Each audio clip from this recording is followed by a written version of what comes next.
Yo voy a, qui- Muy buenos días. yo voy a quitar mi cámara. Sean bienvenidas, bienvenidos a este taller Pensar el ensayo, el primer capítulo, ¿no? En la primera entrega, el número cero. Me gusta siempre comenzar de esa manera. De algún modo, el cero siempre se integra, ¿no? A una numeración sumamente positiva en el sentido de que no se puede comenzar por el uno, ¿no? Una cosa así como muy de silogismo, ¿no? Comenzar de cero en el sentido de prepararnos, ¿no? Para un viaje. A mí me gusta ver esto como un viaje porque me considero, bueno, yo me considero como un iniciado del camino de Hermes y bueno, el Señor de los Caminos, como dice Rafael López Pedraza, pues es un Dios de Mm, pies cruzados y astillas cruzadas, ¿no? Entonces, esto es un intercambio, ¿no? Esto es alquímico. Entonces, en ese sentido, pues Hermes, me encamino a él siempre porque esto es un viaje, ¿no? Un viaje por el conocimiento, un viaje por referencia, un viaje de cruce, de experiencias, ¿no? Eh, Le cuento, Dafne, que había una conversación buenísima entre Lewin y Soria, ¿no? Están hablando de literatura americana, de millones de cosas. Y yo digo, bueno, precisamente para esto funcionan estos espacios, ¿no? Como sociólogo, yo he estudiado estos espacios, yo les llamo comunidades de sentido, ¿no? Es decir, a las revistas literarias, eh, a todos estos proyectos, digamos, de como lo que está haciendo Sorian, que está haciendo antología, ¿no? Que de repente Lewin dice, estoy haciendo esto y estoy entrevistando a fulano y tengo contacto. Ya Lewin tenía contacto con la poeta boliviana antes de que la trajeran, ¿no? Entonces, cómo la literatura a veces funciona también como un espacio de encuentro, sobre todo como le digo, una comunidad de sentido, ¿no? Que, que es capaz de incluso de trascender los límites ideológicos, ¿no? O sea, la literatura, lo cultural, se suele convertir en un espacio de tolerancia, ¿no? Sobre todo un país que tiene unas particularidades políticas de las cuales no voy a hacer referencia porque la verdad es que este espacio no es para eso, ¿no? Y la verdad es que no me importa tampoco. Entonces, en ese sentido, yo veo la literatura, yo veo la cultura, veo el diálogo académico, etcétera, como un espacio que puede servirnos, precisamente como les comentaba, como una comunidad de sentido y sobre todo como un espacio de tolerancia para construir esa vaina que llamaba Foucault las heterotopías, ¿no? Es decir, un espacio distinto al tiempo habitual, es decir, el tiempo que nosotros estamos aquí habitando, ¿sí? Este espacio, este tiempo-espacio, este ser y estar en el mundo que nosotros experimentamos en un proceso creativo es un tiempo otro, ¿no? No es el tiempo productivo neoliberal, ¿no? ¿Sí? No es el tiempo, no es la sociedad del cansancio que es de Byung-Chul Han, este maravilloso filósofo surcoreano alemán, ¿no? Entonces, precisamente prepararnos en este viaje implica también un tiempo, ¿no? Tiempo otro, porque el ensayo precisamente es un género que tiene un tiempo otro. Hablábamos en la clase cero de cómo bueno, el ensayo es elusivo como Hermes, ¿verdad? Sin embargo, veíamos que el ensayo pensaba, ¿no? Sí, si el cuento canta, perdón, si la poesía canta y el cuento y la narración cuentan, y el ensayo piensa, el pensamiento tiene su propio tiempo. Es decir, la narración tiene un tiempo muy contado. Uno puede decir que una narración tiene un tiempo en tres niveles, ¿no? Es decir, principio, nudo y desenlace, ¿no? Eso sería el tiempo de la narración. El tiempo de la poesía también tiene su propia métrica, tiene su pulso, ¿no? La poesía, que digamos que está mucho más claro el tiempo en ella, porque lo contiene, ¿verdad? Porque lo recrea, etcétera, tiene su propio tiempo. Sin embargo, el ensayo tiene su propio tiempo, pero también es un tiempo que construye contratiempo al mismo tiempo. Yo no sé si me explico, ¿no?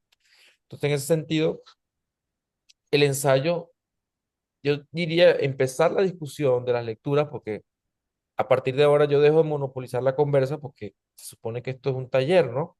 Se supone que esto es un espacio de creación colectiva y yo soy más un facilitador, ¿no? Un dialogante de este proceso de pensar el ensayo. Entonces, más estimular la lectura, ¿no?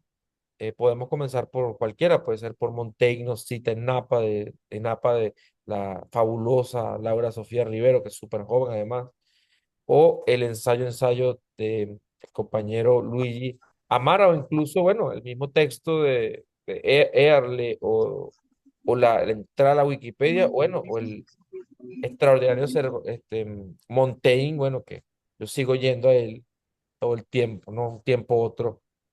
Mon- lo interesante aquí es que es la idea occidental, moderna occidental, de el nacimiento del ensayo se supone que es Montaigne, ¿no? Poco como las mitologías, ¿no? Literarias modernas. Entonces es muy interesante porque Montaigne se supone que desarrolla su obra en un castillo, ¿no? Él era una persona, bueno, eh, muy bien posicionada económicamente. Entonces hay que pensar esto de la vita nova, ¿no? De cómo Montaigne logra concretar esa forma de estructura, esa forma, esa respiración del ensayo en un castillo, ¿no? Entonces, como esta idea de, por ejemplo, del intelectual, la intelectual, de eso que se dice, bueno, está ya en su torre de marfil, ¿no? Tal vez esta idea de la torre de marfil puede provenir del ensayo, ¿no? Es una especulación, pero que tiene una relación con eso. Entonces, me gustaría que discutiéramos qué texto les gustaría comenzar. La idea aquí es como ir entrando en la idea de la intuición relacional, ¿no? Y que veamos cómo el ensayo se trata precisamente de esto, esa deriva que va tejiendo, esa deriva em, que necesita evidentemente, como les estaba comentando, como un relacionar lo que parece que no tiene sentido. Entonces, estas lecturas, como se dieron cuenta, y con eso les doy la palabra, cada una, siendo un ensayo, estaba escrito diferente, en una tonalidad distinta, en un, digamos, en un planteamiento, en un performance, eh, diría yo, en un régimen de lectura diferente. Entonces, con eso me gustaría abrir la lectura, por ejemplo, ¿cuáles son esos regímenes de lectura, esos regímenes escriturales, ese registro en el que se presenta cada uno? ¿Cómo lo sintieron? ¿Se acuerdan el texto que leímos la vez pasada que yo decía, bueno, lucho con la voz académica, con la literaria al mismo tiempo y con la teórica? Entonces, ¿cómo lo ven ustedes? ¿Cómo ven ese régimen de lectura? Porque precisamente a partir de ese régimen de lectura, que es al mismo tiempo un régimen de escritura, de escucha, de producción, ¿no? De habla también, es que vamos nosotros a ir descubriendo cuál va a ser el régimen de escritura de nuestro propio texto, ¿no? Régimen en el buen sentido de la palabra, ¿no? Es decir, lo que va a llevar, cuál va a ser el camino que va a tomar, ¿no? La voz juguetona, o va a ser la voz más seria, o va a ser una voz muy reflexiva, o va a ser una voz que se toma en serio, o una voz que no se toma en serio, ¿no? Entonces, me gustaría plantear eso. ¿Qué regímenes de lectura estuvimos viendo en los textos en cuestión? Adelante.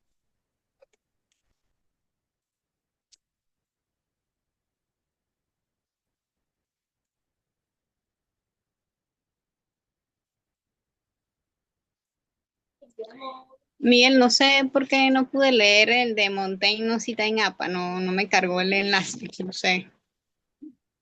Fue el único texto que no pude leer, pero, pero bueno, eh, sabes que cuando leí todo, o sea, hice algunas anotaciones bueno, permiso, no pedí permiso, ya, este, empecé a hablar, no sé. Go ahead, go ahead. Eh, ajá, me encantó esto que en su origen es Sai. No sé cómo se pronuncia, no lo busqué, iba a buscarlo en el traductor de Google.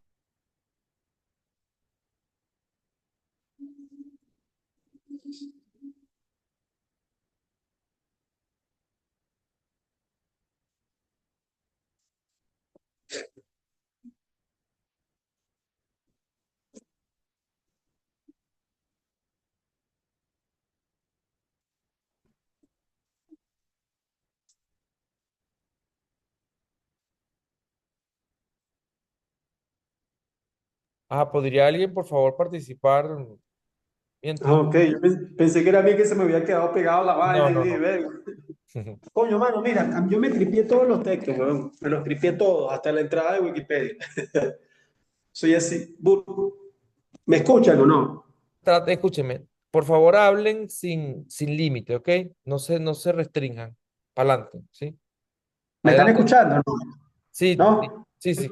¿Me escucha bien? Ok, quería confirmar eso. No, que hablando de los regímenes o registros o tonos, lo que sea, como podría describirse eso, Yo me disfruté casi todos, tampoco me cargó el documento de Montaigne, no existe nada, pero hay una vaina muy particular con Montaigne y es que es como que Una siento que, pregunta, bueno, googlearon, no, googlearon el texto. no, no, o sea, yo lo cliqué ahí y como que la vaina no me abrió. Pero bueno, con relación a Montaigne pasa que Marico, tiene un estilo muy distendido, esa vuelta francesa de las frases largas, de las oraciones subordinadas. O sea, hay un asunto sintáctico ahí bien particular que obedece al pensamiento, ¿no? A la forma en la que él está pensando. Y es como si pensara mientras escribe, ¿sabes? Escribir el pensamiento no es que, bueno, es como pensando y escribiendo al mismo tiempo, como que si los gerundios o las acciones estuviesen sucediendo de forma simultánea. Y esa vaina me pareció extraordinario, o sea, yo tripié con locura, porque yo no me había acercado por primera vez, o sea, no había leído nada de Montaigne, obviamente o sea, como que habíamos, o en algún momento creo que leí el primer ensayo, pero no fue una cosa con la que conecté, porque bueno, no tenía como familiaridad, o no sentía interés por el ensayo, simple. Ahorita que me acerqué, mano, disfruté demasiado ahí. El bicho lanza una invectiva contra la tristeza que me resulta fascinante, güey. El bicho habla de tristeza como malignidad y estupidez. Llega a esos niveles, ¿no? Como, bueno, nada, los estoicos prohibían la estupidez a sus discípulos. Entonces, Dame hay un una segundito cosa, aquí.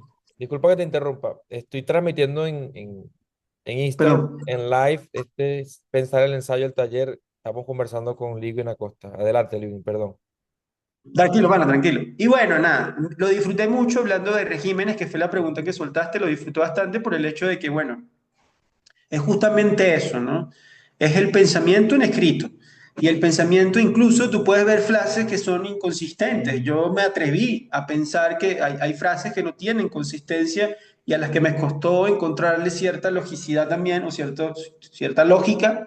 Quizá también tiene que ver con la distancia del estilo, con la distancia temporal que hay entre Montaigne y yo, entre el estilo de Montaigne y la lectura que puedo ser yo, un sujeto del 2025, ¿no? Ahora, con relación a la entrada de Wikipedia, la disfruté demasiado porque, bueno, la Wikipedia, más allá de ser, yo la considero una mina de oro ahí a la mano. O sea, yo soy de los que no caigo en ese puritanismo. Y bueno, dentro de las palabritas que se repetían en los distintos registros, también está el texto de Early, perdón, me encantó bastante, está la libertad, ¿no? De un género que procura la libertad, que procura ser libre, que procura ser impuro, que procura ser abierto, que procura ser intuitivo. Y yo me puse a analizar y claro, uno va estableciendo esa relación con lo que uno escribe. Yo ya tengo un montón de apuntes, yo los llamo apuntes extendidos o primeras intuiciones de, bueno, de lecturas que he hecho, de películas que he visto, de cuadros y de álbumes de música que he escuchado también, que bueno, no los he llevado al régimen o al registro de una reseña o al registro de un ensayo, ¿no? Entre comillas, ensayo entendido ya como un texto más desarrollado, que desarrolla una tesis.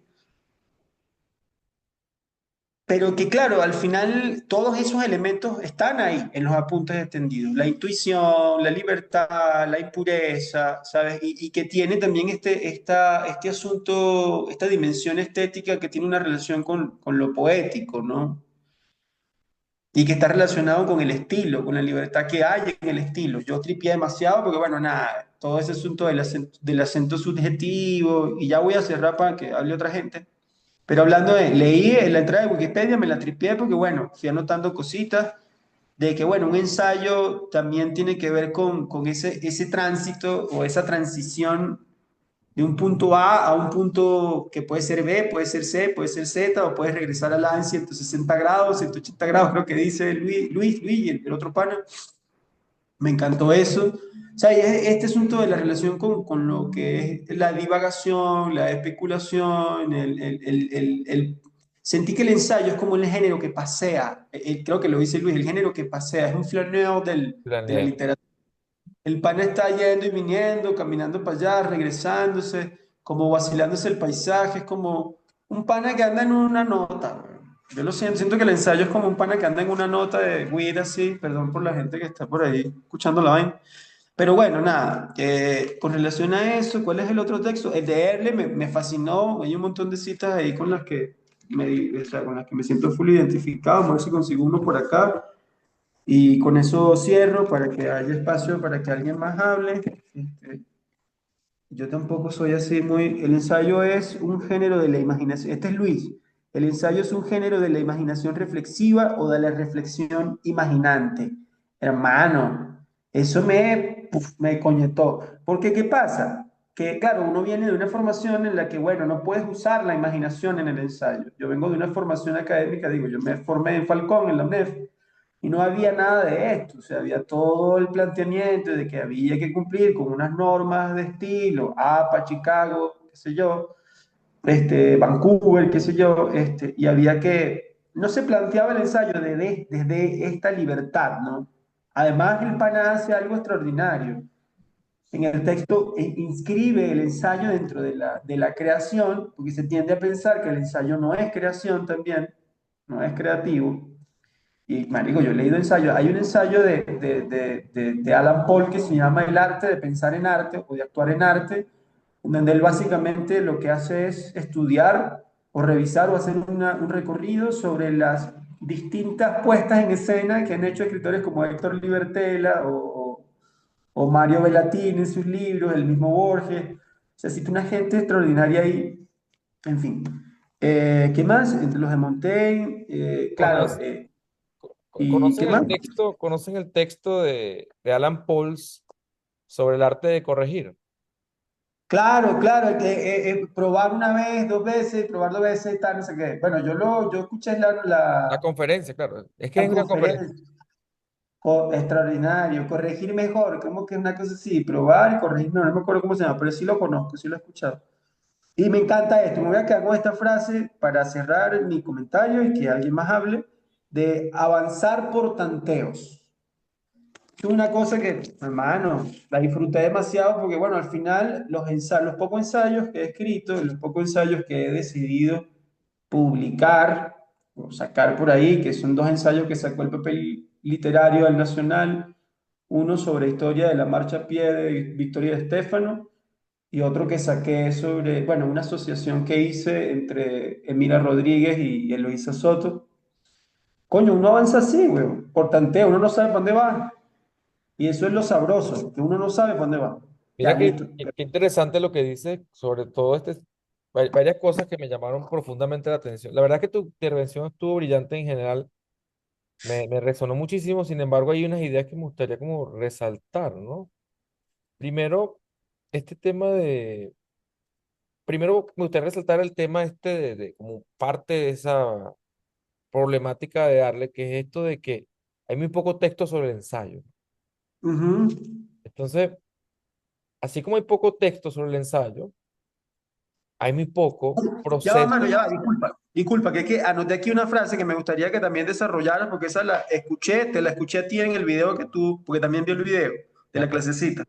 Y hay una frase tuya que dice sí, una deriva, el ensayo es una deriva que dialoga con la tradición y con otros discursos. Mano, desarrolla ahí si puede, si le da el Ok, hilo. Eso me encantó.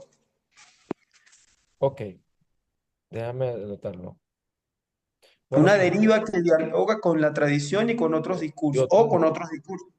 bueno, fíjense. Entonces, este texto, esta idea de darle, poco recuerdo a la gente que está conectada en Instagram, que estamos en el taller Pensar el Ensayo. Si usted no se ha escrito todavía, bueno, escríbanos. Y todavía puede formar parte de esta deriva, de este flaner, de este grupo, ¿no? Para pensar este ensayo, este género creativo, elusivo y del pensamiento por excelencia, ¿no? Bueno, fíjate, entonces yo pensaba cuando releía el texto de Arle, que siempre me llamó mucho la atención la primera vez que lo leí, me enganchó ese texto porque precisamente yo escribí ensayos ya muy chamo, ¿no? Y era muy difícil conseguir textos sobre el ensayo. De hecho, cuando yo consigo ese texto, digo, y caigo en cuenta y digo, de verdad, digo, y así como cuando el Gabo leyó a Kafka, ¿no? Que dice, coño, esto se puede hacer, ¿no? Esto tema bueno, Una mañana, tras un sueño intranquilo, pues Gregorio Samsa se despertó convertido en un monstruoso bicho, ¿no? Entonces es como un cucarachón. La traducción es cubana. Se despertó convertido en un cucarachón, a Cere. A Cere que bola. Bueno, lo cierto es que la vaina es que yo cuando leo este ensayo del amigo de Arle, que en paz descanse, yo digo, coño, es cierto, no hay texto sobre el ensayo, y me doy cuenta, y ahí es donde yo encuentro como un camino y como un nicho, dijeran los mercaderes, la gente del marketing. Yo digo, coño, entonces mi ensayo, mi marca ensayística va a ser escribir y reflexionar sobre el ensayo como género, todo el tiempo. Entonces todo el tiempo tú vas a ver mis ensayos un peo meta, ¿no? Una reflexión ahí sobre el género, ¿no? Entonces primero sería eso, ¿no? A propósito de los regímenes de lectura. Entonces el régimen de lectura de la propuesta de Arle, yo lo veo como en esa, ¿no? En esa propuesta de régimen de lectura de, oye, mira, yo voy a hacer el ejercicio meta, ¿no? O sea, así como como hace Octavio Paz en el arco y la lira, como hace Bachelard en la poética del espacio, es decir, reflexionar sobre el tema en cuestión, ¿no? ¿Qué mejor manera tengo que hacer un ejercicio exploratorio sobre el género, que siempre va a ser una respuesta inconclusa, pero que en el ejercicio, como decía Lezama en este fabuloso texto, ¿no? Sobre lo americano, que él dice, bueno, se trata de hilar de surcir en el espacio de la caída, ¿no? Entonces yo siento que la poesía, el ensayo tiene la poesía eso, que surce en el espacio de la caída, ¿no? Entonces, en ese sentido, ese régimen de lectura, como te digo, de Arle es el régimen de lectura por el que yo me voy, ¿no? Que es preguntarme todo el tiempo y que en vez de responder una pregunta, siempre irme por la idea esta de que mejor que responder una pregunta es mejor tener una pregunta bien hecha, ¿no? Entonces yo diría que un ensayo, un ensayo debe tener más que respuestas, muchas preguntas bien hechas, preguntas sinuosas, preguntas raras, anfibológicamente. Por ejemplo, yo suelo decir que yo soy el rey de la anfibología, es decir, yo escribo muy mal, ¿no? Yo soy un escritor mediocre, entonces como yo soy un escritor mediocre, entonces yo tengo que servirme de las cosas que sí, en las que sí soy bueno, ¿no? Entonces yo, ¿qué soy bueno? Yo tengo muy buena memoria, por ejemplo, ¿no? Entonces, también preguntarme en ese régimen de lectura, ¿no? Yo quiero saludar un momentico aquí a Audio Cepeda, a Flores Cumarín, a Ronald Díaz Sam, a Terco Amor, a Carol Casares, que están conectados en el live. Y por cierto, la gente que llegue asíncronamente también. Estamos en el taller Pensar el Ensayo. Si usted no se ha inscrito todavía, bueno, escríbanos y se une a este colectivo de pensamiento, ¿no? Entonces, como les decía, yo encuentro mi debilidad, ¿no? Digo, bueno, soy un escritor mediocre, no sé escribir, no estudié letras, ni siquiera vengo de la literatura, yo estudié sociología, soy músico, ¿no? Siempre demasiado poetas para los sociólogos, demasiado sociólogos para los poetas, ¿no? Entonces yo encuentro en el ensayo, como les digo, un régimen que me permite pensar, pero que me permite también crear. Porque un poco la angustia siempre, yo siento que la angustia del escritor venezolano es que el escritor venezolano, la escritora venezolana, es por excelencia un escritor transgenérico. O sea, tan es así que hay un concurso que se llama concurso transgenérico, ¿no? Un poco que es como un síntoma, para hablar en los términos lacanianos que le gustan a mi pana Sorian, ¿no? El concurso puede ser como un síntoma, ¿no? De que cuál es digamos, el deseo, o como decía Hegel, el placer y la necesidad de la escritura del escritor venezolano, ¿no? Que no se conforma con un género, sino que se comunica de distintas formas, y ahí yo lo diría ya más como en clave de Briceño Guerrero, ¿no? Es decir, los escritores venezolanos no son escritores modernos, no lo son. Si el escritor moderno, occidental, pues simplemente se contentaría con clasificar por géneros y ya, ¿no? Pero el escritor venezolano es un escritor latinoamericano, evidentemente, un escritor situado, la escritora venezolana, y es un escritor salvaje. Es decir, eso lo vamos a ver en el futuro cuando nos toque hablar del ensayo en América Latina y el ensayo en Venezuela, cuando hablemos de la obra de José Manuel Briceño Guerrero y cómo esas coordenadas epistemológicas, es decir, esas coordenadas es cómo pensamos, lo que pensamos cuando pensamos, y en este caso lo que escribimos, ¿no? Pues está impregnado esa subjetividad de quiénes somos nosotros, ¿no? Porque también vamos a poder encontrar coordenadas, vamos a poder encontrar destellos, vamos a poder encontrar subjetividad, es decir, cuál es esa trama de sentido que sostiene a esos sujetos que escriben ese ensayo. Entonces, no va a ser lo mismo el ensayo colombiano, que sí es un ensayo como un poco más estructurado, ¿sí? Una cosa más de, bueno, del virreinato, ¿no? Y así sucesivamente. Vamos a ver ensayo en México, que es otra cosa. Vamos a leer a Heriberto Yepes y a Vivian Abenchushan, que ellos plantean el contraensayo, por ejemplo, ¿no? Entonces, eso hay que verlo. Hay que ver qué tipo de ensayo produce una sociedad en donde la cultura del narcotráfico está en todas partes, ¿no? ¿Qué tipo de ensayo produce una sociedad como la americana, la estadounidense, perdón? ¿Qué tipo de ensayo, como decía Lewin, produce, por ejemplo, el régimen francés, ¿no? Que es distinto, ¿no? Entonces, un poco para continuar, decía, me gustaría escucharlo a ustedes. Yo voy a responder la pregunta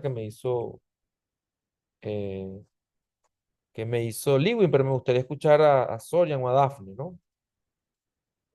Yo puedo ir después hilando la conversa en este ensayo precioso que estamos construyendo entre todos aquí. Adelante, Sorian. Bueno, yo no me leí todo, pero me leí los dos textos de Montaigne. Digamos que un poco también ese trampo, porque ya lo he leído a él. No había leído estos dos en específicos, pero sí he leído cosas de él. Y leí la entrada de Wikipedia, ¿no?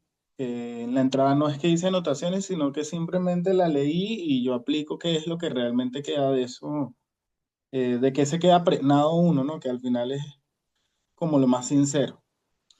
Y no sé por qué me venía o en una relectura que hice en estos días relacionándolo con todo esto, el tema de que el ensayo propone una lectura. Y ahorita con lo que tú decías de plantear preguntas, ¿no? O sea, ¿qué es una buena pregunta? Y el ensayo se permite malas preguntas. ¿Qué sería entonces la mala pregunta? Em, y si realmente eso, o sea, si eso a qué acontece, ¿no? Dentro del ensayo. Estoy devolviéndote como cosas que te escucho que ya mi atención se centró en lo que tú estabas diciendo.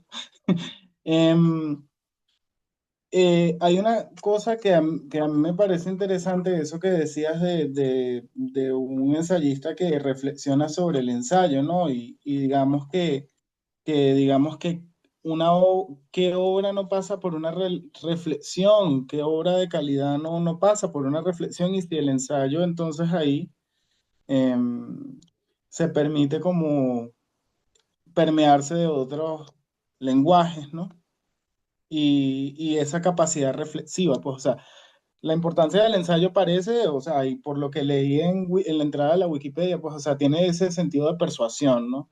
Pero no es una persuasión de una ciencia, puede serlo, pero es más de un logos, ¿no? Del cómo tú estableces un hilo de conocimiento propio, pues de un saber, ¿no? De cómo te guías a través de ese saber. Y eso es lo que me pareció como más llamativo, ¿no? Porque bueno, a ver, los ensayos que yo he leído, obviamente, yo he leído ensayos académicos, em, pero bueno, me pasa igual un poco como Lewin, pues que empiezo haciendo reseñas de libros, veo que no son reseñas de libro, porque ya la lectura no se dedica a describir el libro, sino que se mete dentro de cuáles son los referentes de este libro, cómo lo relaciono con otras cosas, por qué está sucediendo esto y qué de eso me está hablando a mí. Y comienza esa cosa de preguntarle al texto, que me lleva a algo que me decía un amigo artista, artista plástico, que es como que uno le pregunta a la obra qué es lo que le falta y ella te dice.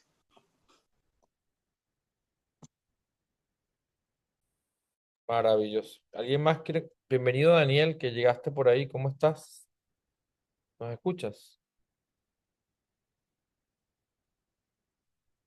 Lewin, ¿estás ahí? como si estuviésemos en Sí, una... aquí estoy, aquí estoy, aquí estoy. Lo que Ok, pasa es que estaba escuchando. bien, Y un aquí poco... estoy. Vale, buenísimo. Bueno, muchas gracias, Orian, por tu aporte. Me resuenan muchas cosas, la verdad, ¿no? Es que esa es la cosa del ensayo, ¿no? Que te puede llevar por distintos lugares. Es de aire. Yo creo que el ensayo, si tuviese un signo, fuese un signo de aire, ¿no? Em, Fíjense, comentaba lo de la mala pregunta, que fue lo más me llamó poderosamente la atención sobre Sorian. Yo creo que el ensayo no piensa en términos binarios, empezando por ahí. Y si piensa en términos binarios, lo piensa como una estrategia de escritura, ¿no? Provocadora, de repente, para poner a chocar dos cosas y hacer, como decía Bartes, ¿no? De hacer la lexía, ¿no? Es decir, que choquen dos espejos y se rompan y se estallen y creen múltiples versiones, ¿no? Reflejos, dice Bartes, ¿no? En este libro maravilloso, SZ, ¿no? Em, Bartes era un gran ensayista, por cierto. Bartes estaría fascinado con los blogs, con los hipervínculos, con esas cosas. A propósito de eso, esa mala pregunta, yo creo que como te digo, la mala pregunta no, la mala pregunta en todo caso, si utilizaríamos ese apelativo de mala pregunta, yo diría que sería más como una estrategia de lectura, ¿no? De plantear un régimen de lectura para enganchar a un lector, etcétera. Yo diría, por ejemplo, a propósito del género ensayo y sus posibles variantes, los grandes textos de este tiempo están escritos en el género ensayístico. Es decir, por ejemplo, en la teoría de la relatividad de Einstein, que no es un paper, es un ensayo, pueden revisarlo, volverlo a releer, ¿no? Por ejemplo, el origen de las especies de Darwin, ¿no? Estoy hablando como de dos grandes, digamos, eh, monolitos, ¿no? Es decir, el caso de Einstein, pues lo que plantea precisamente la relatividad, ¿no? ¿Sí? Que plantea un nuevo paradigma de comprensión de la materia, el relativismo cuántico, ¿sí? Y en el caso, pues, de, Ai- de, de Darwin, pues ya sería como, imagínate, ¿no? Como la gran revolución biológica, ¿no? ¿Qué es esto? Que venimos supuestamente del reino de los primates, ¿no? Entonces, también me pongo a pensar, por ejemplo, en El Capital de Marx, que es una obra que, bueno, que sirve de insumo para los economistas capitalistas, pero sirve de insumo también para los economistas no capitalistas, pero que es un libro que nadie puede negar que transformó para siempre como la historia del pensamiento, ¿no? O podemos hablar, por ejemplo, de otro libro, por ejemplo, qué sé yo, los grandes libros de los liberales también, los escritores liberales, los filósofos liberales, ¿no? O, por ejemplo, podemos hablar también de la moral protestante y el espíritu del capitalismo de Max Weber, que nos explica cómo precisamente las sociedades, eh, digamos, que cultivan la moral protestante, pues son sociedades más ricas, ¿no? Obviamente las sociedades que son más católicas, en donde ser rico está mal, pues son menos ricas, ¿no? Entonces uno puede ver cómo el ensayo siempre está presente. Vemos, por ejemplo, el manifiesto comunista, sí, textos que transformaron como la historia, ¿no? De algún modo del pensamiento, de las ideas políticas. Es decir, el ensayo también, como vamos a ver en una de las clases, es un género de conspiración, es un género de, de, de, de, de activación, ¿no? De agitación también. Del agitprop. Yo diría que el género propio del agitprop es el ensayo, ¿no? Entonces, eso diría Sorian sobre la mala pregunta. Yo creo que hay y no hay, porque precisamente no hay binarismo, pero podrían servir el binarismo en todo caso como una estrategia, porque el ensayo lo que es un oportunista, ¿sí? El ensayo es oportunista, así como la novela es reaccionaria, ¿sí? Es decir, el narrador tiene que ser reaccionario porque necesita que el lector se moleste, que se comprometa con la lectura, ¿no? ¿Sí? Es decir, el narrador tiene que ser reaccionario, porque si no la novela sería un panfleto, ¿no? Entonces, así como el narrador es un reaccionario, el ensayista es un oportunista. ¿En qué sentido? En el que cada vericueto es un sentido de la oportunidad para desarrollar la idea y de repente, así como de repente dice Luigi Amara que dice, bueno, no me acuerdo si es llamar a la otra chica, no recuerdo ahorita, ustedes me corregirán, cuando dice que, bueno, yo creo que Alfonso Reyes no tenía razón en que el ensayo era un centauro, sino que es más bien una serpiente, dicen. Entonces, en el momento en que dice eso, lo que hace es crear este binomio fantástico que dice Gianni Rodari en la gramática de la fantasía, ¿no? Que si tú pones la palabra centauro y la palabra serpiente juntos, crea un sentido multisignificante nuevo, ¿no? Un saludo a Raquel Hostos que se conecta en el live en Instagram, transmitiendo aquí pensar el ensayo, ¿no? Entonces, imagínense, si ponemos ese binomio fantástico, centauro, em, serpiente, entonces lo atravesamos con la palabra ensayo, pues pueden fluir múltiples nuevos significados, ¿no? Entonces, un poco para darle respuesta a lo que comentaba Lewin, me gustaría hablar primero de el género flaner.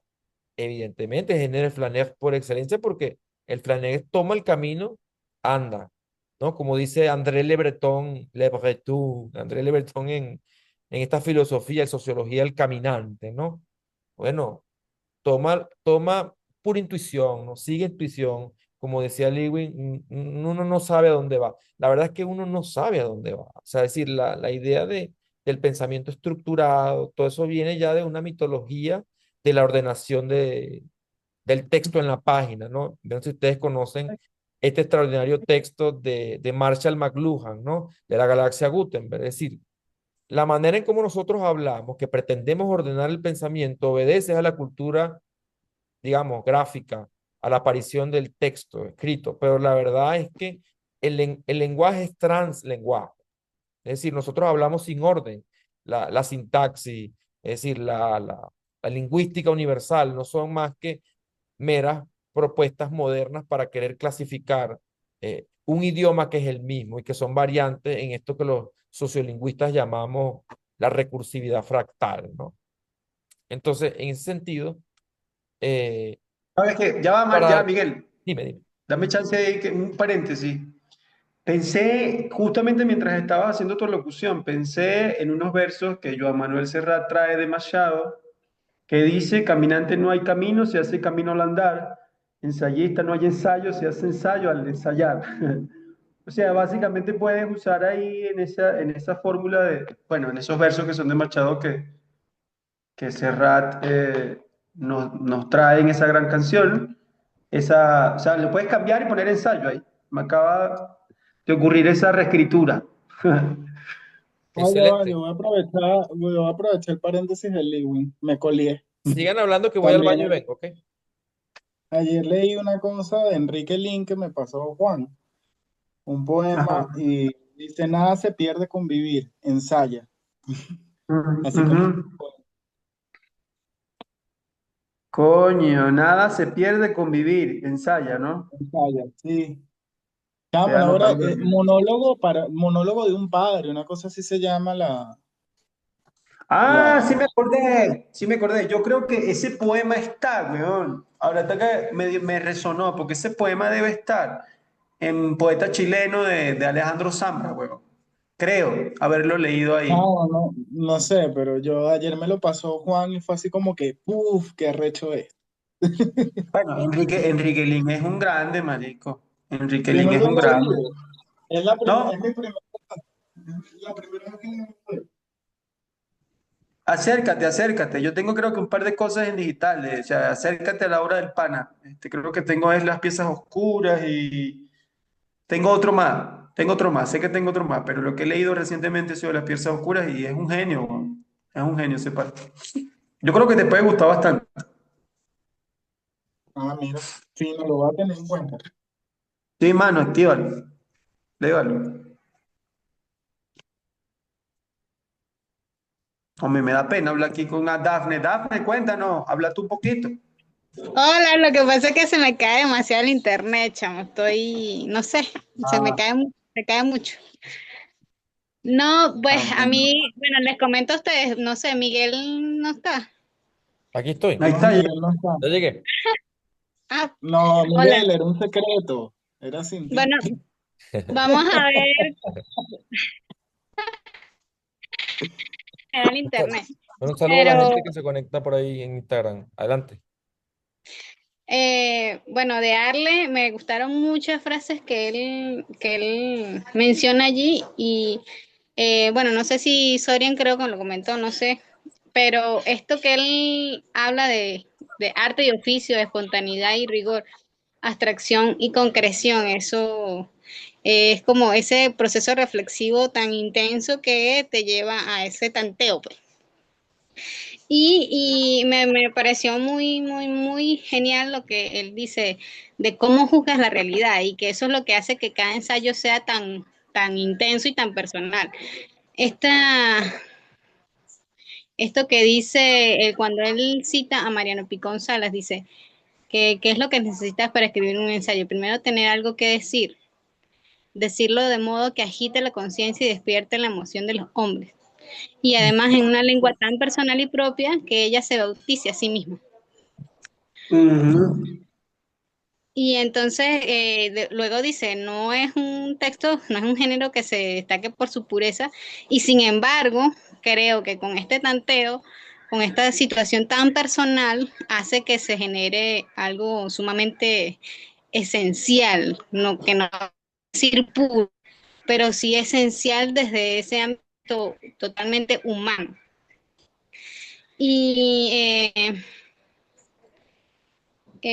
bueno, que me pareció muy bonito esta frase que él dice, Earle, dice, la atmósfera que crea el escritor en el hecho espiritual que nace de toda verdadera obra literaria, me pareció también muy interesante. Y él mismo allí cita a Aquiles, esta cita de Aquiles me pareció muy bonita, que dice, conducir al lector por un río lento, darle al lector la idea de que está descubriendo algo.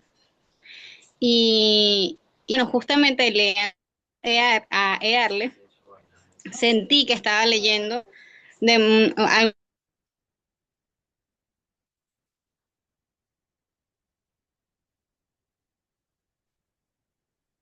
Bueno, yo siento mucho que Dafne tenga esa experiencia, ¿no? Vamos a esperar a ver, em, vamos a esperar a ver si se reconectan, no sé si alguno de ustedes quiere decir algo. Cónchale, que lo que estaba diciendo Dafne estaba súper chévere. Yo estaba Ah, sí, tomando apuntes. sí, yo también. Bueno, lo cierto, Dafne, puedes continuar, no te preocupes, sin Pues, apuro. ay, perdón. No, está muy bueno lo que estás diciendo, porfa, trata de rehilarlo, ¿sí? Ok, entonces luego él habla de él leyendo a Earle y él además hace esta cita del río lento. Leyéndolo a él, leyendo su texto sobre el ensayo, yo sentí que estaba entrando en una estancia de lentitud, de reflexión y de análisis muy pausada. O sea, que todos esos no textos ensayísticos tienen este tipo de pausa que, que muestra allí en ese texto. Me pareció muy bonito y casi hasta, ¿cómo se dice? Medicinal leerlo. O sea, en el sentido de que algo como muy trabajado, muy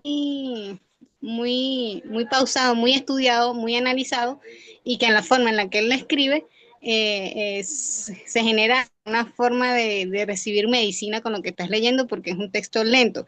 O sea, yo lo pienso también por este tema de que ahora todo es tan inmediato, todo necesitas sentir como esa búsqueda de sensaciones intensas. Entonces, leer este libro, pues, esto solo un ensayo.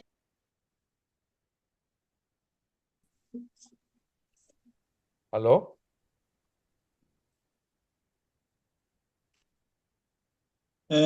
No te escucho. Miguel tiene cerrado el micrófono. No, no, no, es que yo estoy ahorita transmitiendo por Instagram también, entonces estoy echando el cuento a la gente para no interrumpir a Dafne. Hola Mariah, bienvenida, ¿cómo estás? Ay, perdón. Ay, ¿qué puedo hacer si hay el internet? Es que este internet es por antena, entonces, bueno, en fin. Vale, Ok. tranqui, no te preocupes, mira, eso es bueno que lo hablemos. No se preocupen si se pegan, lo que sea, hablen para adelante. Tenemos tiempo para conversar. La idea es que, además el ensayo, entonces el ensayo es como elusivo, lo que vemos es de aire. Entonces vamos a seguir hablando. Si se cae, bueno, retomamos la conversa y no pasa nada, ¿ok? Adelante, Dafne, disculpa la interrupción. Cosa distinta cuando leía a Luigi Amara, o sea, fue un rompedor, pues él llega y renta la curiosidad de uno. Al momento en que rompe de una vez con o sea, él dice, no, yo no estoy de acuerdo con,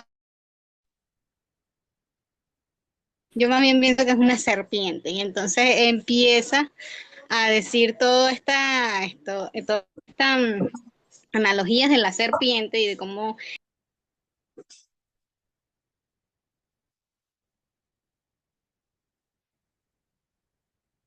Bueno, ya sabemos la situación de Dafne. Bueno, y fíjense una cosa interesante, ya ella nos continuará hilando, ¿no? Fíjense que una cosa muy interesante cuando Lewin plantea esto, lo de la frase esta de caminante no hay camino, ¿no? Porque es que hay un texto que yo les recomiendo, se lo voy a pasar, que se llama algo así como, yo lo leí en la maestría, se llama Ni Methodus ni Metodium, Metoidea, el camino al conocimiento y sus obstáculos. Un texto muy interesante que salió en la revista, una revista eh, académica, pero es muy chévere porque se lo acabo de pegar en el chat.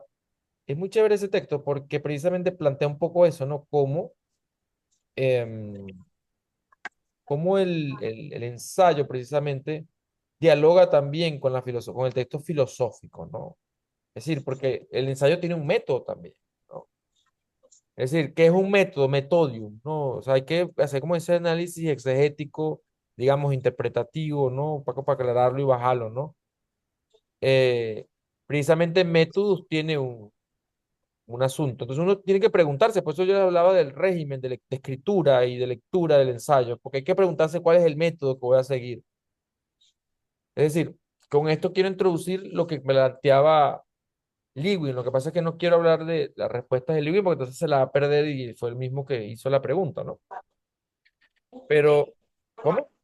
Ajá, llegó Lewin. Em, Ah, nos escuchas, Lewin. Bueno, lo que pasa es que estamos nosotros con este internet cyber, con tercermundista, ¿no? Pero no pasa nada. Em, ¿qué vamos a hacer, verdad? hay que hacer un ensayo sobre el internet que se cae, ¿no? Entonces, fíjate, Lewin preguntaba, ¿no? Dice que yo comentaba uno diría, dice, una deriva que dialoga con la tradición y otros discursos. Fíjense, hay una gran discusión en el sector académico, pero también en el campo cultural en general, en torno a esta idea de si seguir la tradición o no seguirla, ¿no? Entonces, siempre se plantean como unos problemas muy binarios en el sentido de que se dice que bueno, o se es vanguardista o no se es. Entonces, o se es experimentador o se es un conservador, ¿no? Entonces, siempre hay como una discusión como muy binaria, ¿no? De qué es lo que debe ser la literatura. Entonces, siempre está como de algún modo en esa oposición los artistas, ¿no? Es como contemporáneos y modernos, ¿no? Antimodernos y modernos. Entonces, yo diría un poco, te respondería, Lewin, la pregunta que me estás haciendo, porque además que eres muy tramposo, porque me haces una pregunta con mi propia pregunta, ¿no? Entonces yo te diría, Living, ahorita especulando, porque yo necesitaría más tiempo realmente para poder pensar esto, ¿no?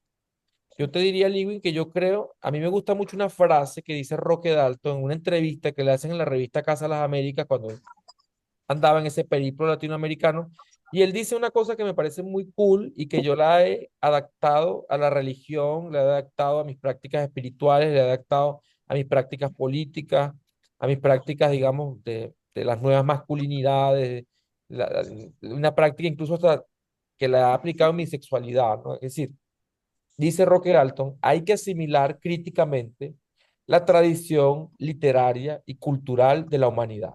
Entonces yo dije, wow, qué manera, qué silogismo tan bello, ¿no? O sea, porque el tipo te dice, bueno, hay que asimilar críticamente la tradición literaria y cultural de la humanidad. Es decir, yo tengo que leer a Borges así Borges haya sido un tipo que le da manos a un dictador, ¿me entiendes? Porque Borges no, porque Borges es un sujeto solo, no, Borges es un sujeto colectivo. Es decir, Borges no es Borges sin su madre que le hablaba en inglés, sin sus familiares militares de toda la vida. Es decir, Borges no es Borges sin los cuchilleros tangueros de las esquinas digamos, del Buenos Aires del siglo XIX, ¿no? Es decir, cada sujeto, cada sujeta es producto de un contexto sociocultural, ¿no? ¿Sí? O sea, que la política siempre está por medio, muy bien, pero la verdad es que en ese sentido, el ensayo ni siquiera se problematiza eso. Yo diría que el ensayo como egregor, como ente, digamos, porque al final el ensayo es un ente, ¿no? Es decir, es un ente que habla por sí mismo, pero que utiliza a los ensayistas como una vía para expresarse, ¿no? Yo diría que el ensayo no le interesa nada de eso, el ensayo ni siquiera le interesa esa discusión, ¿no? Es decir, esa discusión entre si seguir a la tradición o no seguirla. En todo caso, más bien utiliza eso como buen oportunista que es y buen hermético que es, lo utiliza para transar, ¿no? Para transar y decir, ah, bueno, esto me va a servir para tirar un par de frases provocadoras que no voy a aclarar, además, ¿no? El ensayo es como dice Hakim Bey, ¿no? Es un terrorista poético. El ensayo hace terrorismo poético. Llega, pone una bomba y llega y de repente el ensayista llega y dice cosas como lo siguiente. Publica en su muro de Facebook y dice, el experimentalismo es la continuación del barroco por otros medios. ¡Pum! La gente se altera, ¿no? ¿Sí? Entonces, eso es lo que a lo que a mí me interesa en el ensayo. Habrá otras personas que persiguen otras cosas, pero por ejemplo dice Octavio Paz en El Arco y la Lira, en una parte maravillosa que se llama algo así como la consagración del instante, ¿no? Él dice que hay momentos en la poesía, esos instantes maravillosos, así luminosos, provocadores, él le llama la consagración del instante. Entonces, dice, por ejemplo, Bachelard dice, la casa es nuestro rincón del mundo, ¿no? Entonces, de repente uno diría, bueno, tal vez la casa es más que eso, tal vez un instante poético, una imagen es más que eso, lo que dice Paz, ¿no? O como dice Estefanía Mosca también, que ella dice que, bueno, ella dice que el ensayo tiene que tender a la esquizofrenia, dice ella, ¿no? Una cosa maravillosa. Entonces, ¿qué es el esquizofrénico? El esquizofrénico no es más que una persona que está demasiado consciente de lo que está pasando y encuentra sentido en todo, ¿no? Yo no sé si ustedes han visto esa maravillosa serie brasileña, Sai, que es sobre un psicoanalista psiquiatra, que él tiene el caso de una chica que sufre de esquizofrenia, ¿no? Entonces, ella cree que todo el mundo está complotado para joderla, ¿no? Entonces, la chica redacta libros que explican cómo toda la sociedad está complotada para joderla. Entonces, y con esto le doy la palabra, ¿no? El psicoanalista dice, bueno, la verdad es que cuando el ser humano está arrojado al mundo, en ese sentido como es existencialista, cuando estamos nosotros arrojados al mundo así tal como estamos, desnudos, ¿no? Uno dice, coño, el mundo me persigue. Es verdad que el mundo nos persigue, es real, ¿no? ¿Sí? Pero hay una diferencia muy grande entre el mundo me persigue y el mundo está para perseguirme a mí, ¿no? Entonces, en ese sentido, yo diría que, bueno, el ensayo precisamente, digo, y con esto le doy la palabra a Mariah, a Daphne o a Sorian, en que, ¿a qué me refiero con que es una deriva que dialoga con la tradición y otros discursos? Es que el ensayo no le hace feo a nadie, ¿sí? El ensayo es queer, el ensayo le gustan las chicas trans, le gustan los chicos trans, eh, se junta, se junta con los chavistas, se junta con los no chavistas, el ensayo, ¿me entienden? El ensayo va con los republicanos, con los demócratas, chambea un rato con ellos por ahí, el ensayo es budista un rato, después deja de serlo, el ensayo hace acupuntura, pero también va para el gastroenterólogo, ¿verdad? Entonces, yo no sé, Lewin, si esto responde a tu pregunta.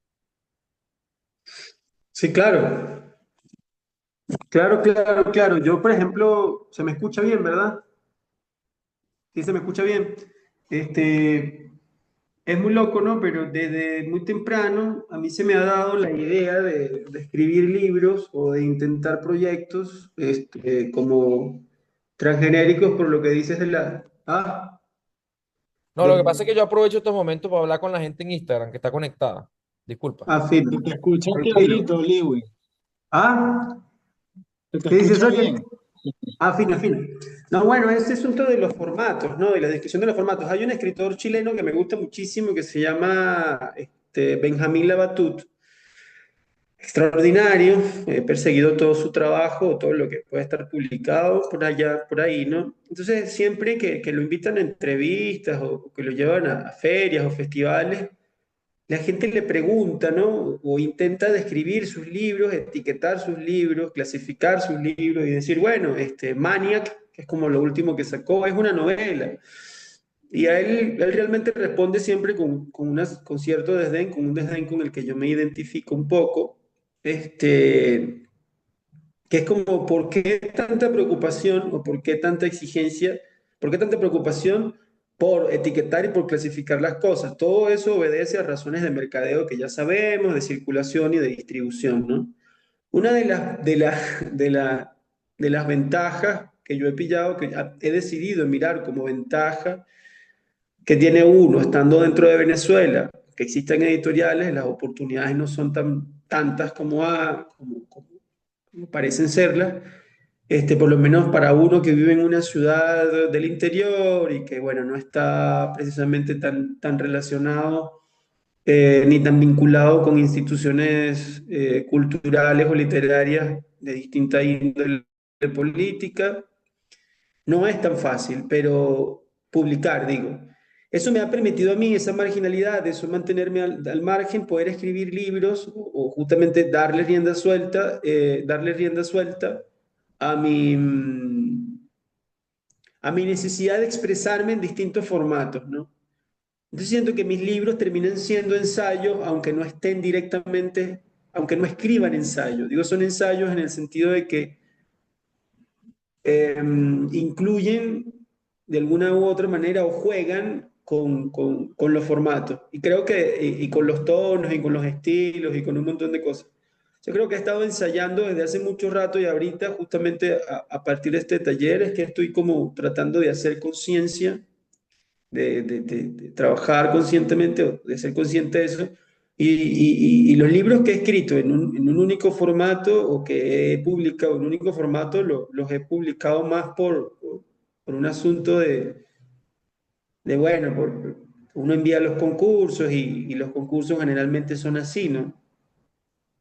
Es raro más bien, a mí me parece más bien raro que en Venezuela nada más haya un único concurso transgenérico, Bueno, porque no fíjate, solo soy yo, ya no que solo dices, soy yo. bueno, ya que Aquí dices, hay, ya que dices eso, yo los animaría a que promoviéramos desde aquí, por ejemplo, un concurso de ensayo, ¿no? Eh, claro, no, incluso sería fundamental. de hecho, yo les iba a comentar algo que, si quieres, no, si quieres continúa y ahorita te comento. No, ya iba a cerrar, ya iba a cerrar justamente eso, ¿no? De que me parece más bien raro y que bueno, nada, te exigen que en los concursos, varios concursos, te exigen que, bueno, que tus libros no vayan acompañados de dibujos, no vayan acompañados de fotografías. Y claro, en mi caso yo tengo, bueno, varios trabajos inéditos aún. Tengo uno ya editado que se llama Laika Jo, que son 8 inicios de libro.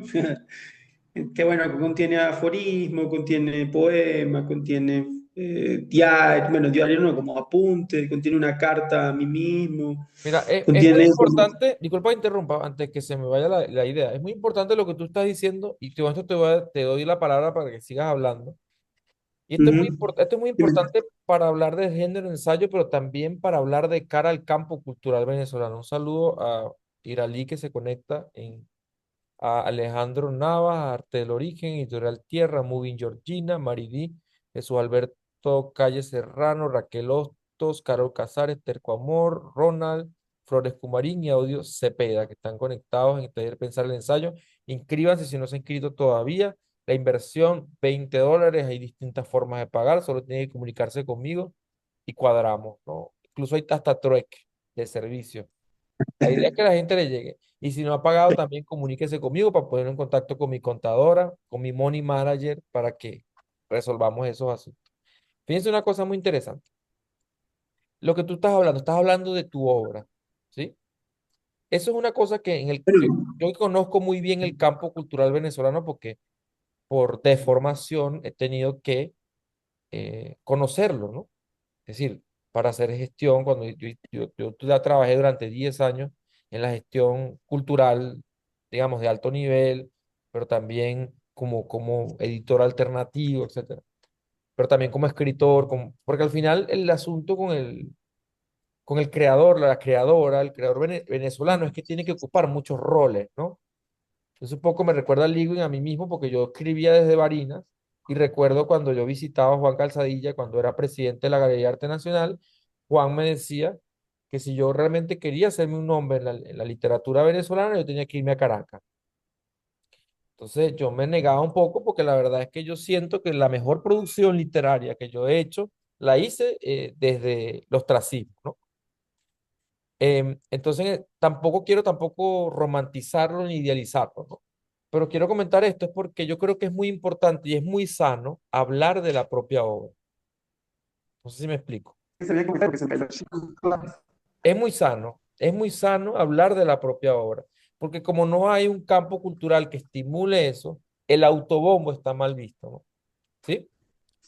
Entonces, es muy difícil porque a veces uno dice, bueno, sobre todo cuando uno es un escritor disciplinado, ¿no? Que escribe todos los días, que se toma en serio estas cosas, es complicado hablar con otros escritores que no se lo toman tan en serio.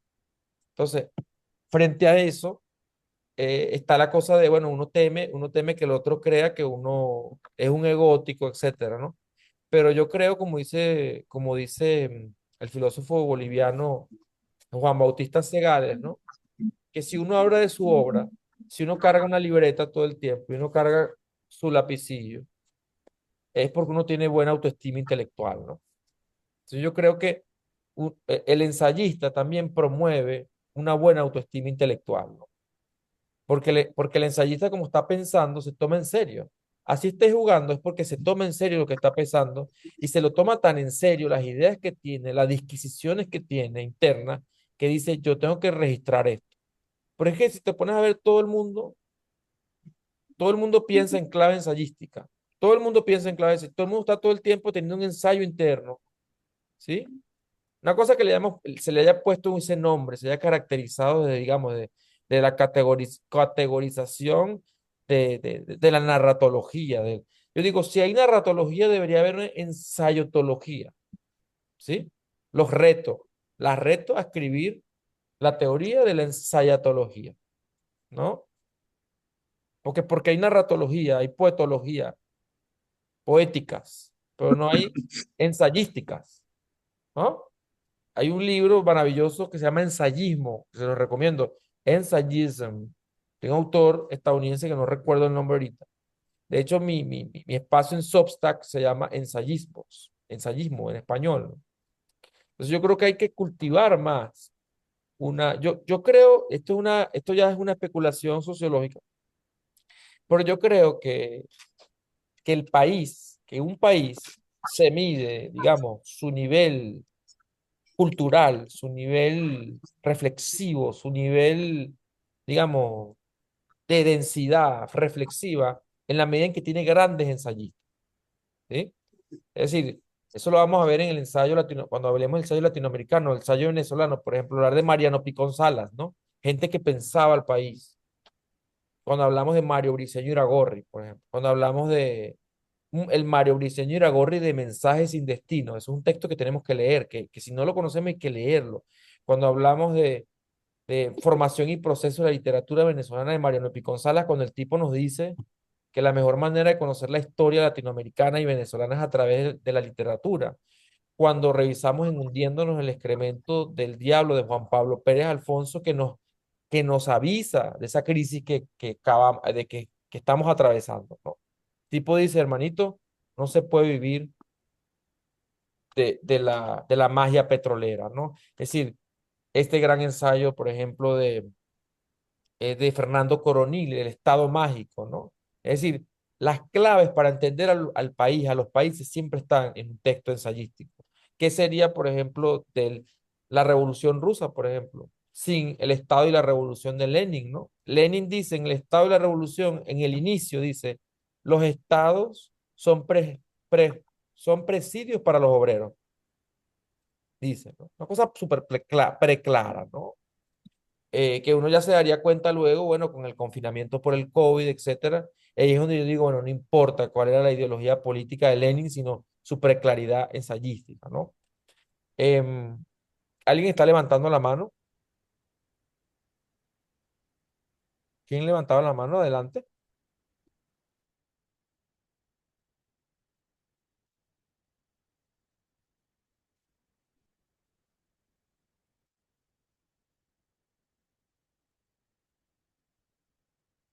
Soren, ¿ibas a decir algo? No, que no te escuchamos. Tenías como el Sí, lo que pasa es que micrófono. cuando ustedes no me escuchen, yo soy mi pila, ¿ok? Cuando ustedes no me escuchen, porque yo estoy hablando a la gente de Instagram, saludándolo. No se preocupen. Miguel, no sé, quisiera terminar, a ver si puedo, a ver si me deja. No te, bueno, estabas en Instagram. Eh, Me encanta lo que dice, bueno, retomando lo del ensayo, justamente cuando dice de allí Amara, que dice hacer una historia universal de sí mismo y también hacer de lo tentativo un fin. Eso me pareció o sea, que resume el ensayo de manera muy buena. Entonces él habla de la imaginación reflexiva también. Y luego a veces la abrevó la siguiente clase, que es lo de la ciencia de las soluciones imaginarias.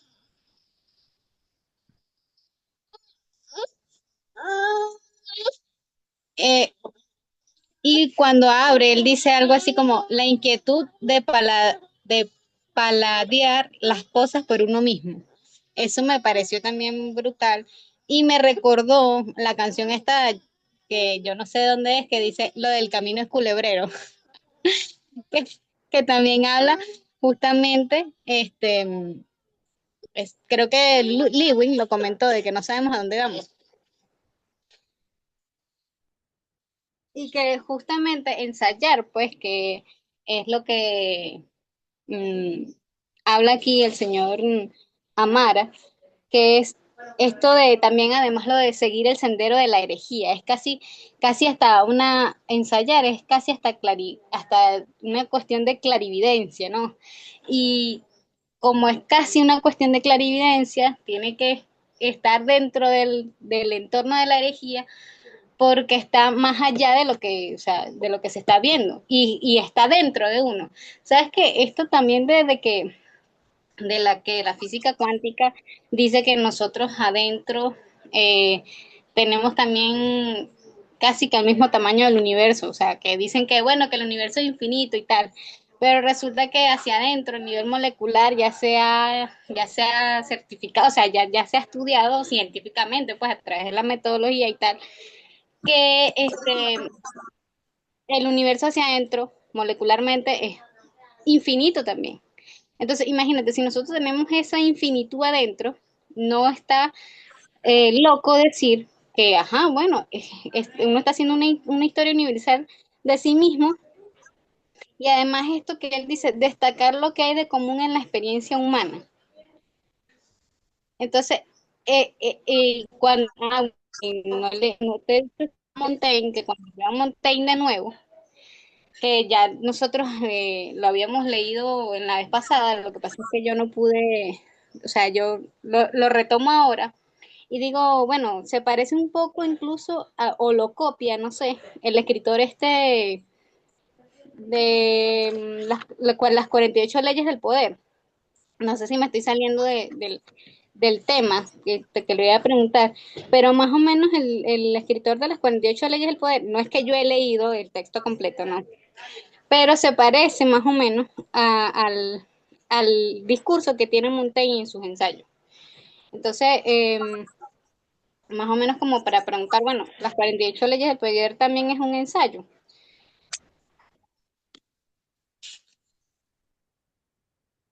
Y eh, me gusta esto que dice también, creo que lo dice Earle, que es afirmar lo que se piensa con alguna crónica, convencer,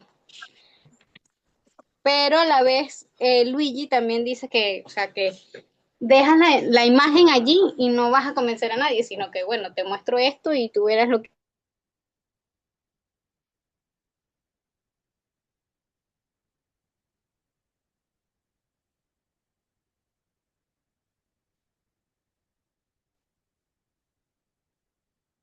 ¿Me escuchas, Darne? Bueno, gracias, Darne. ¿Que alguien más va a comentar algo? Adelante, Liv. Claro, era que no había cerrado lo que iba a cerrar con la idea que había planteado antes. O sea, traigo a colación un poco el trabajo que uno hace más como un ejercicio de ensayismo y porque a mí me genera inquietud la pregunta de los géneros, ¿no? O de los formatos. Esa pregunta que constantemente nos hacemos, bueno, presentamos un texto como un poema, o presentamos un texto como un cuento, o presentamos un texto como un ensayo, y en esta lectura, o a partir de las lecturas que hemos estado haciendo, me resulta muy, o sea, muy fascinante cómo podemos, o sea, puede el ensayo convivir y cohabitar felizmente en un libro de poemas. ¿Sabes? Puede cohabitar felizmente en un libro de cuentos. ¿Sabes? Puede un cuento ser un ensayo y me genera como un montón de preguntas, que bueno, ahora no me respondo, pero estas lecturas me la han generado. Justamente ayer pensaba en cómo será escribir un poema, un libro de ensayo o escribir, presentar un libro de ensayo en verso. Creo que ya Alan Carson lo ha hecho un par de veces. Cómo será la experiencia de escritura en donde, bueno, uno realmente se plantee pensar la obra, qué sé yo, pensar la obra para traer un ejemplo, de Gervasi y reescribir o escribir un ensayo sobre Gervasi en clave poética o en formato de poema. Entonces es como que hay un montón de preguntas y también me da como curiosidad pensar, conociendo en mi contemporaneidad y en algunos trabajos de algunos compañeros, que la experiencia de escritura, por ejemplo, en los panas más cercanos es transgenérica y el ensayo es híbrido y transgenérico por excelencia, por esencia, pues. Y bueno, nada, tengo un montón de preguntas, pero después cuando mejor las haré en la próxima clase o las dejaré en el grupo. Es la inquietud por los formatos y cómo el, el ensayo en sí mismo ya es multiformato, o multitono, o multigénero, lo que sea. ¿Sabes, Lewin, que eso que tú dices es un ensayo escrito poéticamente? Hay un libro de Ida Granco que se llama Poética. Lo sacó como en mil, no sé. Mira, no lo conocía. Es un libro poco conocido, solo se ha reeditado. Bueno, creo que ahorita lo reeditó una editorial pequeña que se llamaba Tuqueque y luego lo reeditó Gladys Mendiel hace unos meses, a principios de este año. Pero ese libro no se reeditaba desde hace, no sé, como 50 o 60 años atrás. Entonces, Mira, estaría chévere que lo vieras. Yo te lo voy a pasar, te lo paso al privado. porfa, Bien. Y, pásamelo por de una vez. ajá, ¿alguien más va a comentar algo? Bueno, fíjense, vamos a pasar a hacer una pequeña lectura como hicimos la vez pasada, porque quiero mostrarles un poco cómo esto que les estoy hablando se ve en la práctica. ¿Ok? ¿Quién quiere leer? ¿Quién me acompaña para leer? Ok, Lewin, fíjate. Te voy a mostrar el índice y tú vas a escoger el que tú quieras. Yo te lo voy a mostrar y tú me dices, me llama atención tal, y le caemos, ¿ok? Plomo, dale, ve.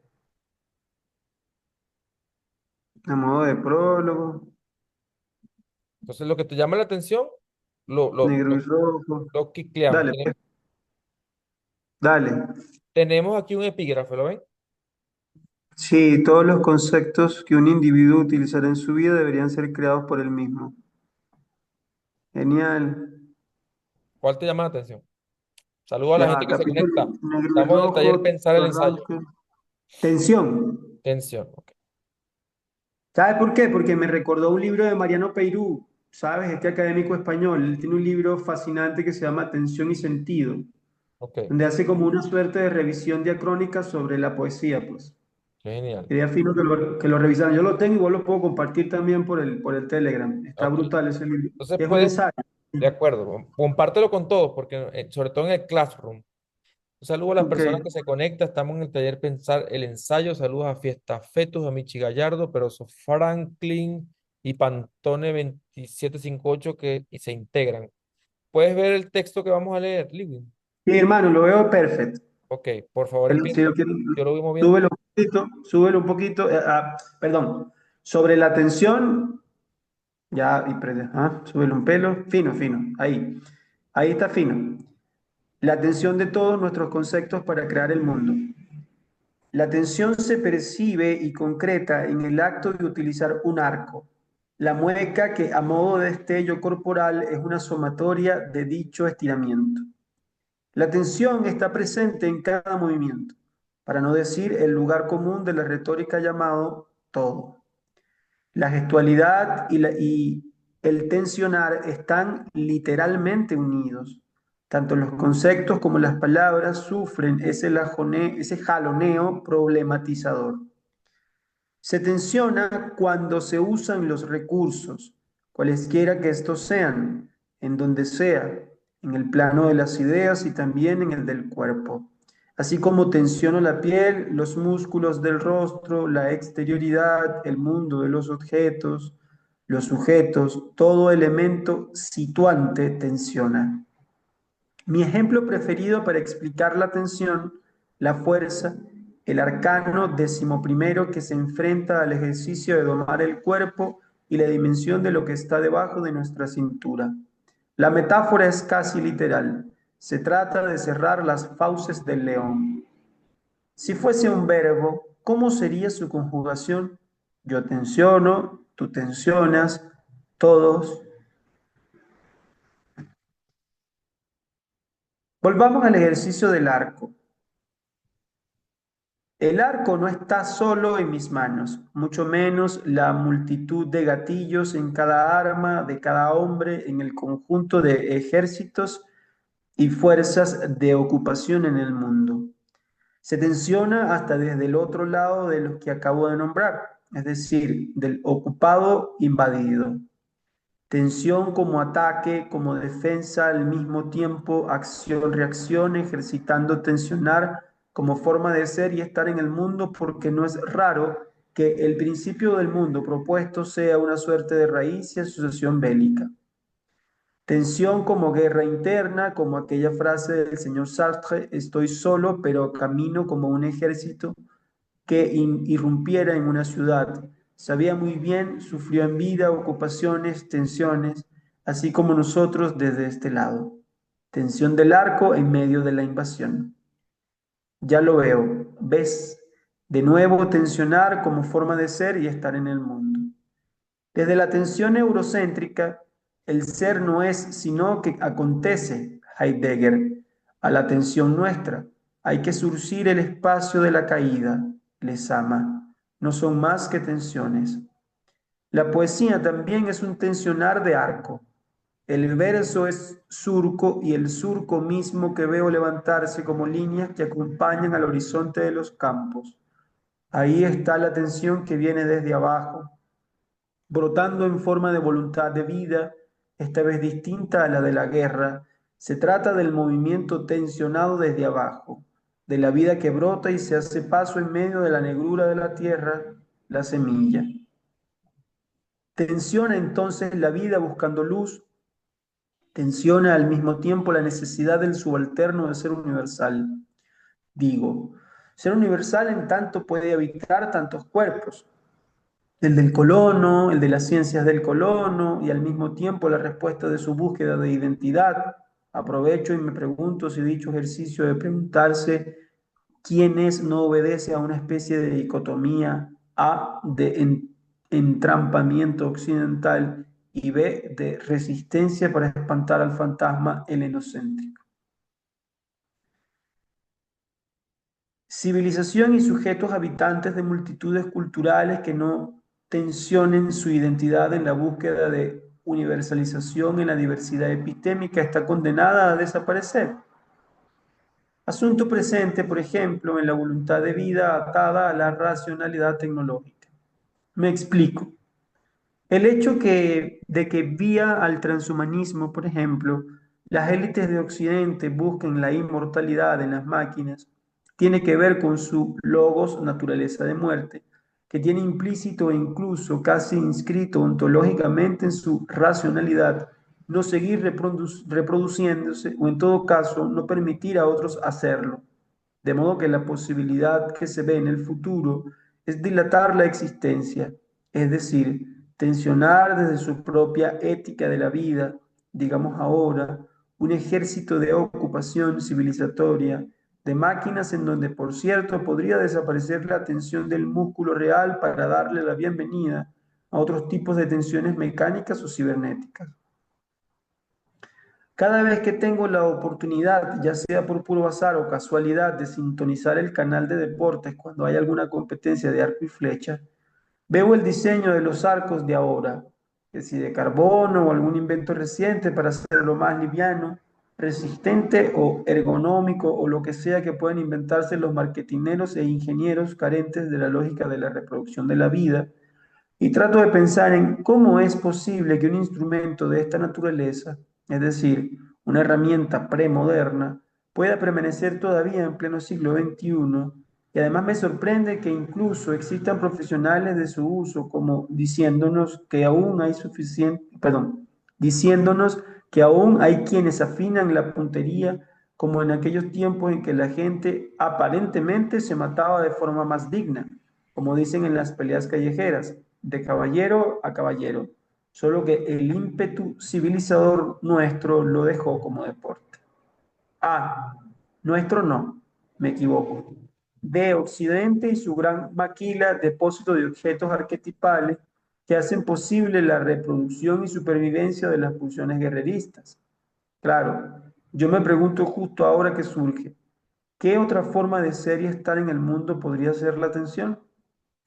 Preferiría que se mantuviese aquella de la que hablé hace algunos párrafos, la tensión de la semilla, del grano que emerge.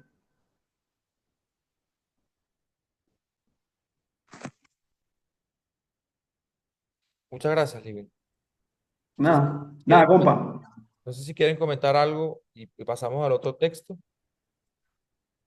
Yo, a mí Dime. me encantó. Me gustaría leerlo y releerlo porque claro, hay varias, como varias, varias líneas, ¿no? Es un texto que se puede leer en varias líneas, pero en general siento que la atención es algo tan natural como la respiración quizás, ¿no? Porque desde el mismo cuerpo, lo pienso desde el cuerpo, ¿no? Arranco desde el cuerpo, digo cuerpo como unidad natural, no cuerpo social, no cuerpo político, no cuerpo con otras capas, ¿no?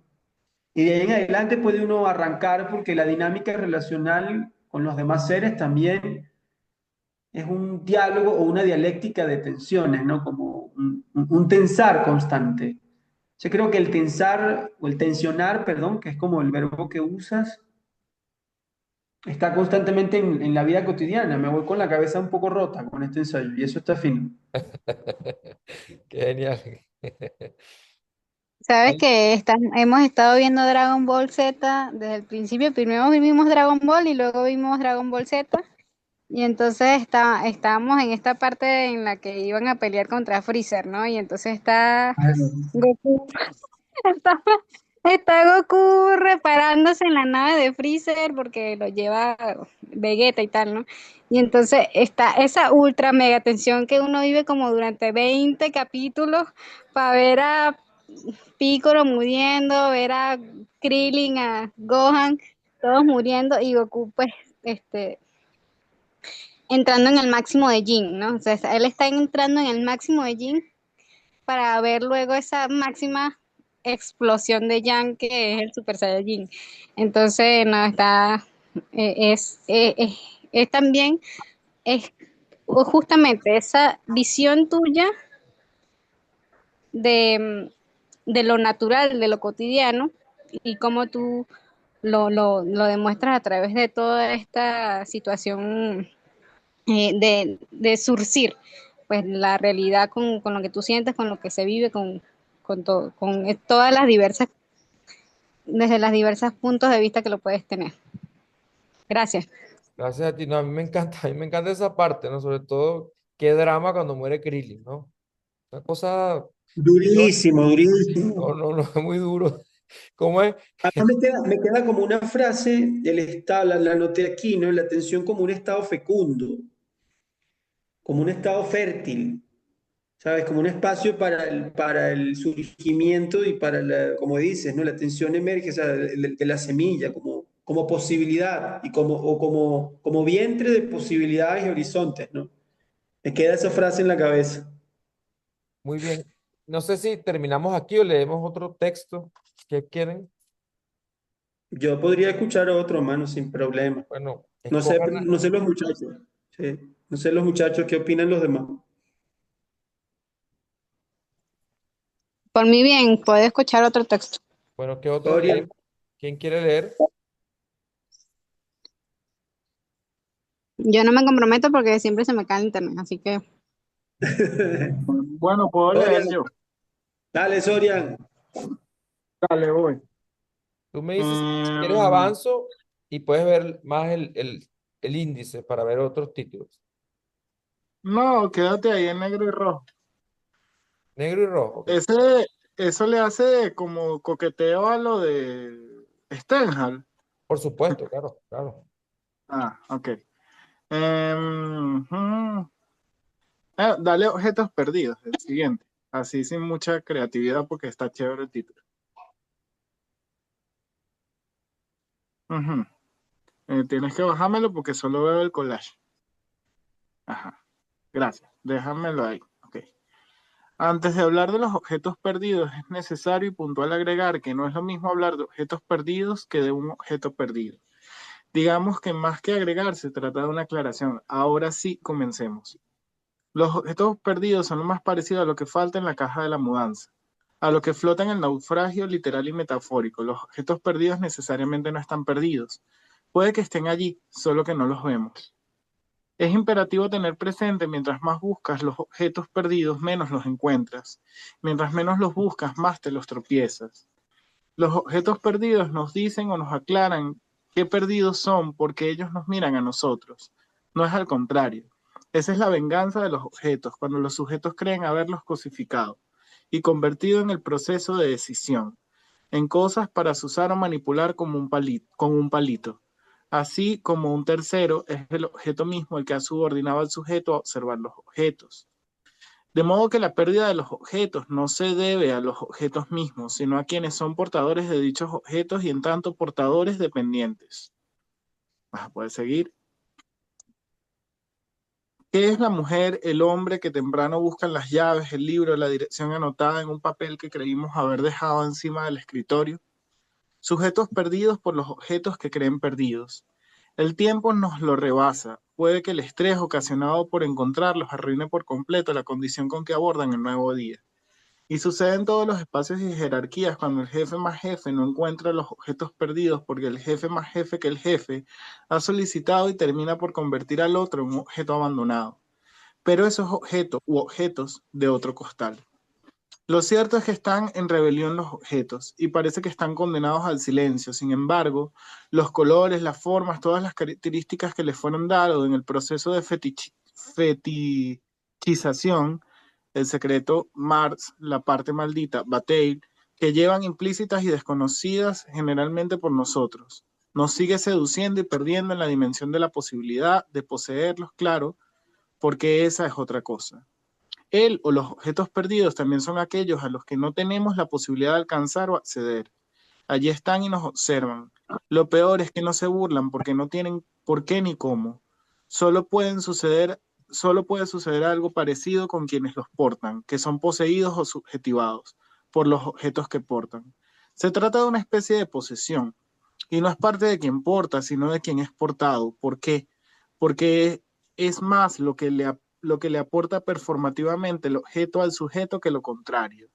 La gran verdad es que los objetos perdidos son hipnóticos, porque son más viejos que cualquiera de nosotros, así estén recién salidos al mercado. ¿Por qué? Porque están cargados de atavismos. Un tiempo creímos que se trataba de estereotipos y que por tanto no eran o no tenían la bendición, la venia humana de ser modelos, arquetipos, pues nos equivocamos. Ellos soportan cientos de vidas que los han hecho tal cual como son. Es decir, la atracción, la seducción tiene su precio y es la muerte de quienes los han hecho, y a su vez toda la genealogía que los comporta. Los objetos perdidos son productos de genocidios silenciosos. Sigo. Cuando vino a mi mente el asunto de los objetos perdidos, estuve a punto de decir, los objetos perdidos son el antónimo del objeto encontrado, porque recordé que este último está ahí y ya no vale nada, es decir, es todo lo contrario, pues ha perdido su capacidad de seducción. Sin embargo, algo me dice que que es el contrario, es al mismo tiempo aplicar la ley del otro, como una especie de alteridad objetual, y no es así, puesto que decirlo de dicha manera es aceptar que los objetos perdidos constituyen a los objetos encontrados, y más bien estoy tratando es de negarlo, de alejar, desplazar dicho asunto, puesto que cuando hablo de los objetos perdidos me refiero a aquellos que más nos acercan a la muerte. El acto de renovar la vida o desentendernos de lo que conocemos por vida o sociedad pasa por entender que debemos desatendernos de lo que concebimos por vida e incluso sociedad. Es decir, estar dispuestos a renunciar a la vida tal cual la conocemos y a la sociedad tal cual la entendemos, la vivimos, encarnamos y nombramos. De modo que todavía estamos muy lejos de entenderlo, puesto que seguimos anclados hasta el más mínimo de los objetos perdidos.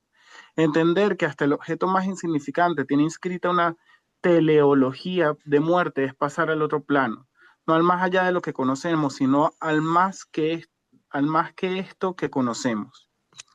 Gracias, Libre.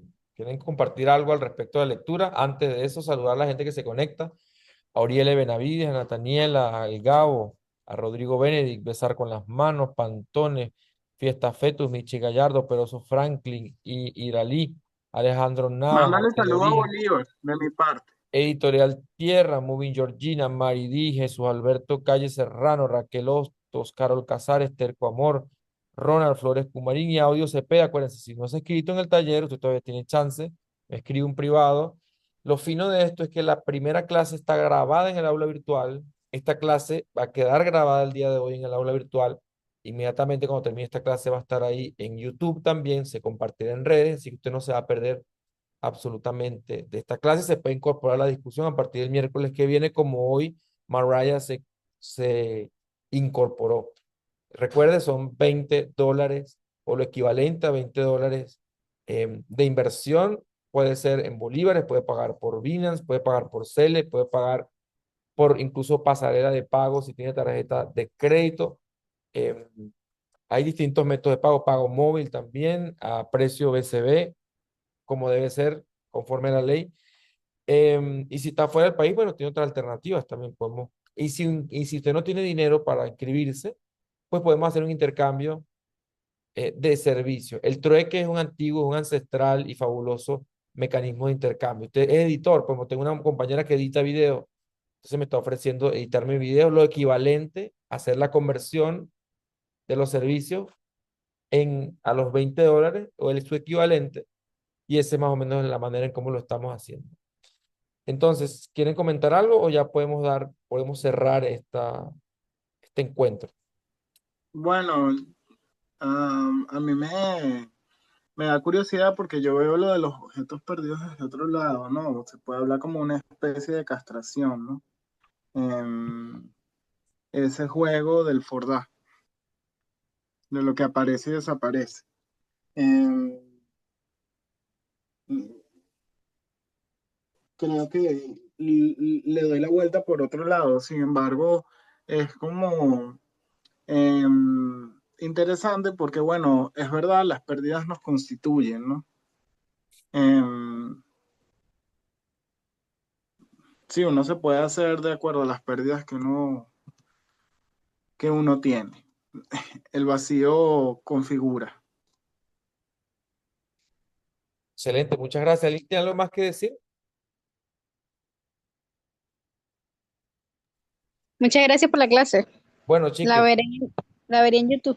sí que un poco para cerrar, pues bueno, muchísimas gracias por haber estado presente en esta segunda entrega de Pensar el ensayo. Bueno, ya saben, te quedan varias entregas. Un poco, bueno, la siguiente clase me gustaría compartir un momento el Classroom, ¿sí? ir un poco para navegar esto. Recuerden, la primera clase ya está subida por acá.